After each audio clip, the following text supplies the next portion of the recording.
Foggy Eye never liked to be touched. And then one day showed up and a wire coming out of her mouth. She actually accepted me to pet her. I was like, I'm going in. So I opened and went in, grabbed the hook. Since that day, she's become the shark that loves to be touched the most. When I start removing hooks, other sharks start showing up with hooks. I've become obsessed with removing these hooks. I do believe they communicate and their shark dentist is in. The shark will come in, eat to my stomach, and just sit there, and I just pet her. You can feel the jaw opening and closing on your lap, which is one of the most beautiful things to feel. And what I try to make people understand is sharks are not a machine, they're not a monster. This is a living, feeling creature. A shark shows up with a hook that I can tell is very uncomfortable. My brain cannot focus. It's not that as soon as they come in, I try to remove the hook. It takes a long time to build the trust. Some hooks are very easy. Some of them requires weeks. For as feared as they are, it's one of the most vulnerable animals. Their vulnerability makes me want to protect them. It was a childhood dream.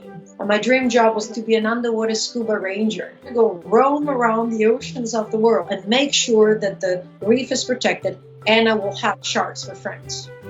I had the opportunity to take a trip to learn how to scuba dive in the Bahamas. I did my shark feeding dive and I was just like, they dive with sharks, they work with sharks. I went back home and dropped everything. Told them, I said, I'll be back in a year, and moved to the Bahamas 24 years ago.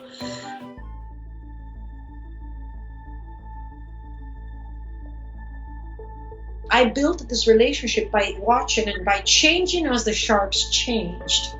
It's such an easy animal to be with. I read the sharks the same way I try to read my dogs. I actually read my sharks better than I read my dogs. I can see when a shark is having an uncomfortable day, and I can tell when the sharks are mellow. The food is what allows the sharks to come close enough for me to reach out and pet them. But then it's their decision to stay.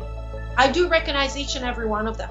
I have Grandma, I have Stompy, I have Track, and I have others. These are my sharks, my babies. With the right knowledge and understanding, I think is one of the safest animals in the wild to be with. They're capable of understanding when we have food and we don't, and when we don't, they just not approach.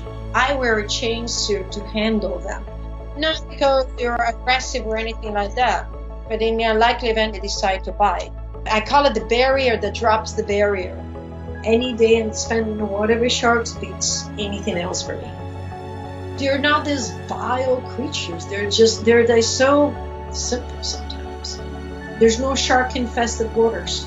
The waters belong to them, and we need sharks in the waters. These are the ambassadors, and they're my sharks, and I will take care of them as much as I can.